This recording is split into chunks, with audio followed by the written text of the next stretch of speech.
رح تضلي بقلبنا يا شام مهما راح منا وتغربنا وتشردنا، ومهما استشهد منا رح تضلي من روح كلنا، ورح بتضلي انت يا شام.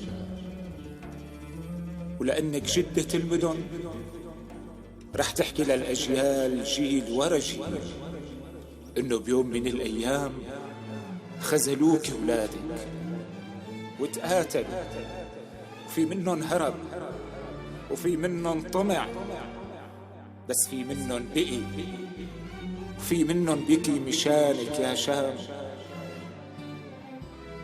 بس انت رح تسامحي الكل ورح ترجعي تلمي الكل، لأنك ست الكل.